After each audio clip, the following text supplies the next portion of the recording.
Finding my strength. Standing alone in my kitchen at 9 months pregnant, I methodically chopped vegetables for dinner while my other hand rested on my growing belly. The steady rhythm of the knife against the cutting board matched the ticking of our wall clock. A constant reminder that David would be home soon, expecting his dinner to be ready. My name is Lisa, and this was my first pregnancy. While filled with the natural anxiety of a first-time mother, I felt truly blessed about welcoming our new family member. However, my husband David's behavior had been making this experience far more challenging than it needed to be. David worked as a white-collar professional with weekends off, but he rarely offered support around the house or helped with shopping. Instead, he spent almost every weekend at his parents' home nearby, maintaining what he called a deep bond with them, though there was never any specific reason for these constant visits. Since becoming pregnant, I've been especially careful about lifting heavy objects. When buying necessities like rice, understanding friends often helped out. My daily routine had become a well-rehearsed performance, waking up early to prepare David's breakfast, seeing him off to work, then tackling the cleaning and laundry before heading out for any necessary shopping. Only after completing dinner preparations could I finally find some time for myself. After taking maternity leave, I discovered a new passion in blogging. Each day, I would write entries accompanied by photos. Meals I prepared, the blue sky overhead, flowers blooming in our garden. Friends and acquaintances often left encouraging comments, and these moments of connection have become small daily joys in my increasingly isolated life. One evening, as I prepared dinner, I heard David return home. He carelessly dropped his bag and jacket on the sofa, and I quietly tidied them away, hanging them properly. "Welcome back," I said softly. "I made hamburgers for dinner." "I'm going to take a bath," he responded curtly, heading straight for the bathroom. 3 years of marriage had taught me not to expect much kindness or consideration from him anymore. Sometimes I wondered if this was truly what a marriage should feel like, but I'd learned to resign myself to it. When David returned in his pajamas, I handed him a drink. His immediate response was, "Where's the beer?" "Sorry, I forgot to buy it today. I'll get some tomorrow." His demeanor changed instantly, anger evident in his voice. "Seriously? Go to the convenience store now." The request irritated me. "If you want it so badly, why don't you go get it yourself? It's hard for me to move around with this big belly." His anger escalated, and he started shouting.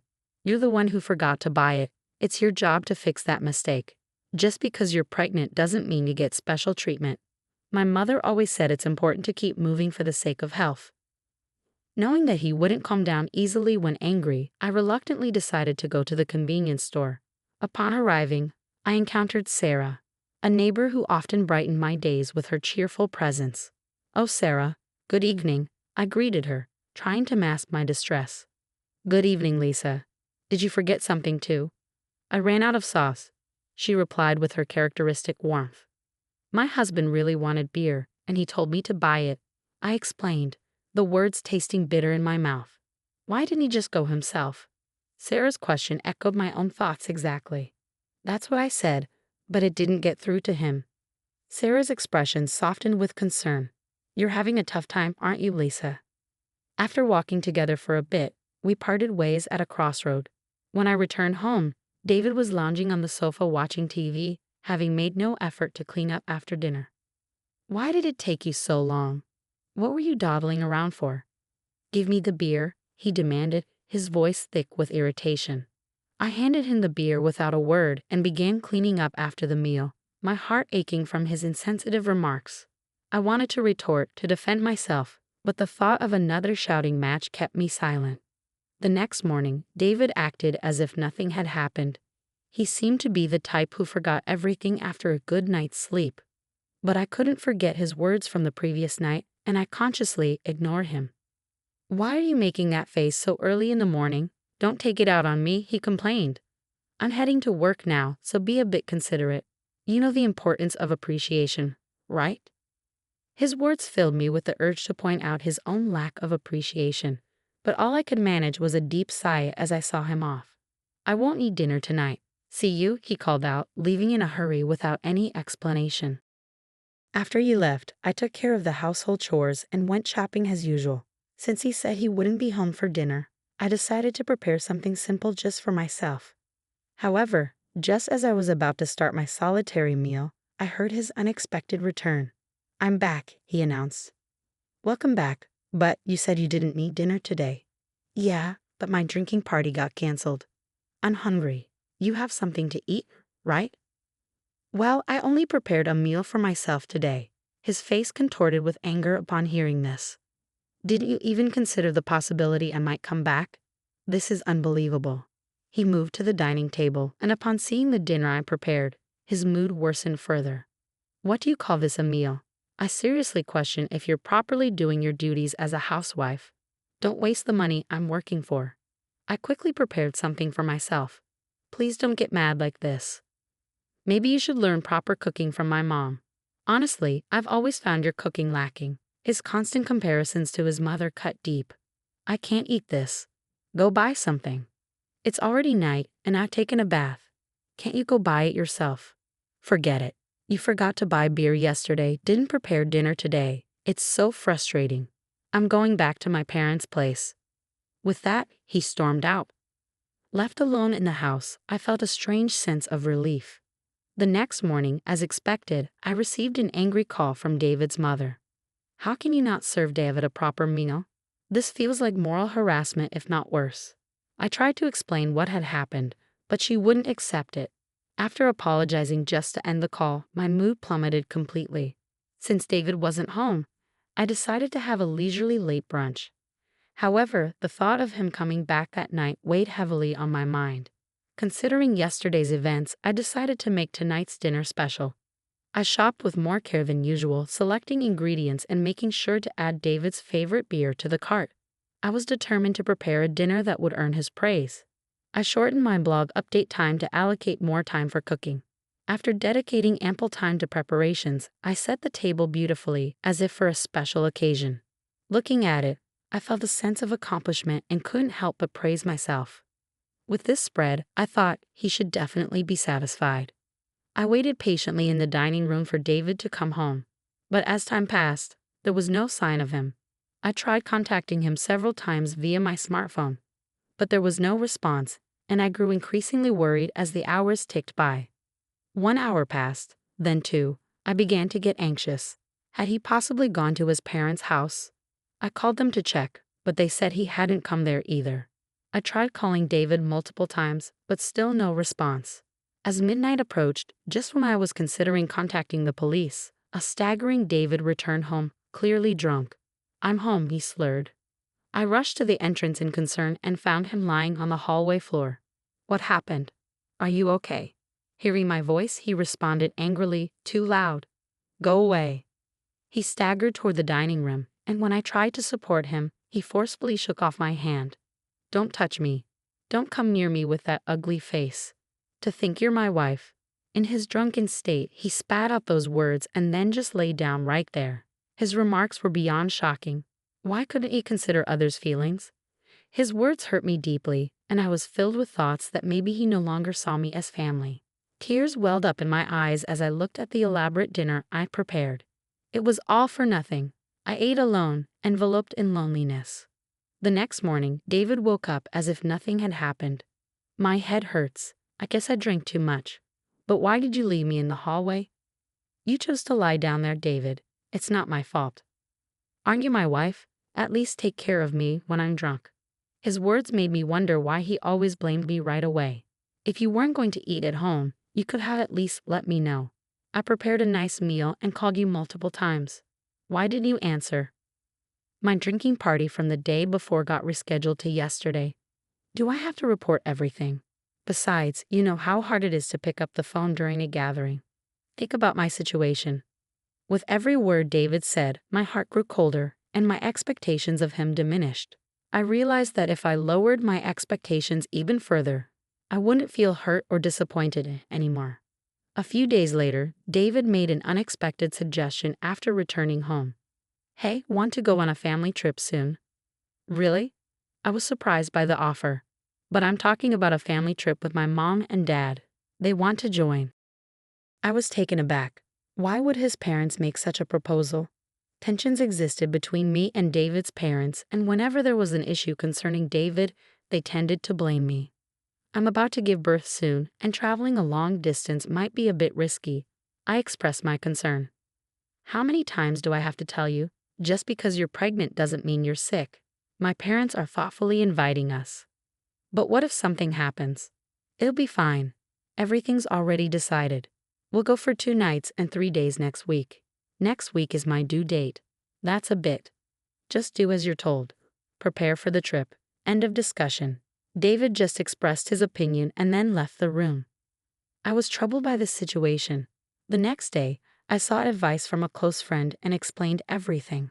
She was concerned and agreed that it was too much.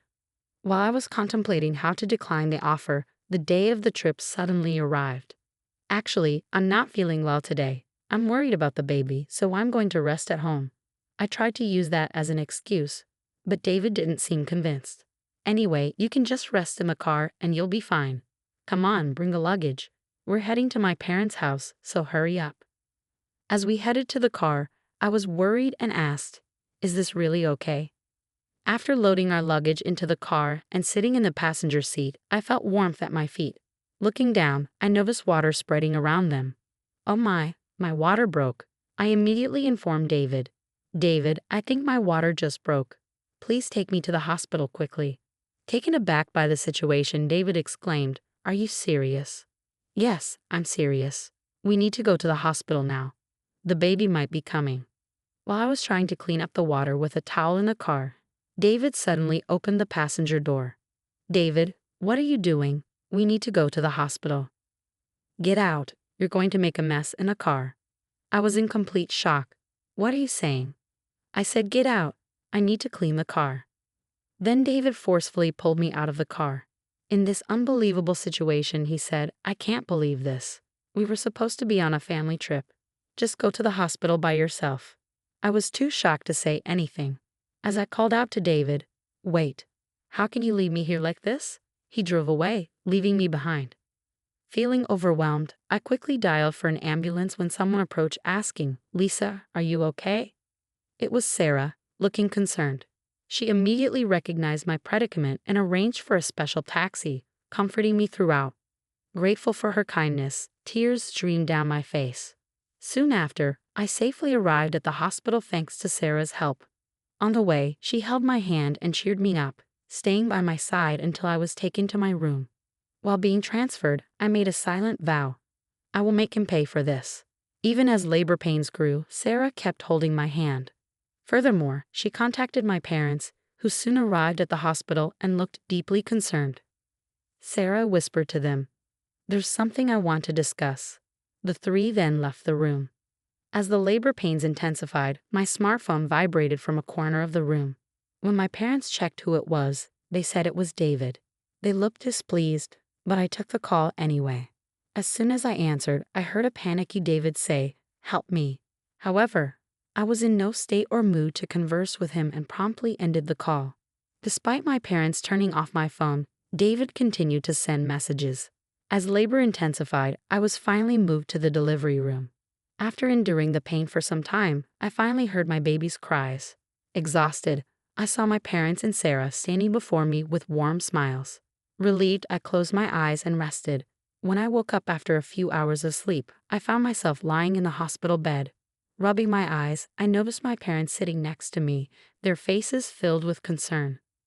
"Are you okay?" my mother asked gently. Still feeling the weight of exhaustion, I couldn't muster the energy to sit up.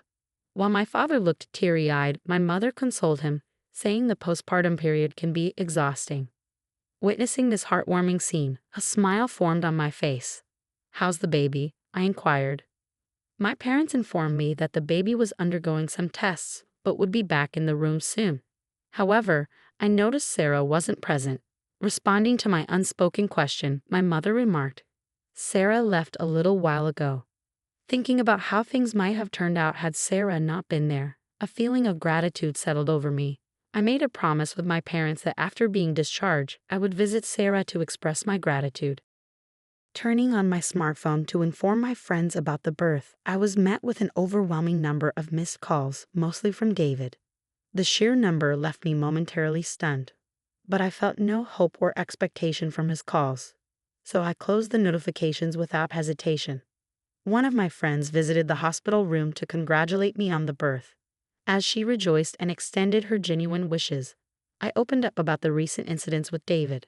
After hearing the story, she expressed both shock and anger, half-jokingly saying she'd like to punish him a bit. But she also emphasized that my health and rest were paramount. My parents, already briefed by Sarah about the whole episode, asked, "What are you planning to do next?" I shared my thoughts about my relationship with David and told my parents I was considering divorce. They respected my decision and provided their support. Upon my discharge, I planned to stay at my parents' house, where they had prepared a room for me. Meanwhile, David seemed to have visited the hospital, but as I had informed the hospital staff that I didn't wish to see him, he wasn't allowed in. The next day, Sarah came to my hospital room holding a fruit basket. "Sarah, you came?" I exclaimed with delight. "You seem to be recovering well, but remember not to overexert yourself. Postpartum fatigue can be quite profound," she advised. Feeling comforted by Sarah's words, I sighed with relief, taking the fruit basket from her. "Sarah, thank you so much for helping me. I don't know what would have happened if you weren't there." I expressed my deep gratitude as I bowed deeply. Sarah gently laughed, saying, "What's most important is that both you and the baby are healthy. I just lent a small hand. Regardless, I'm forever grateful."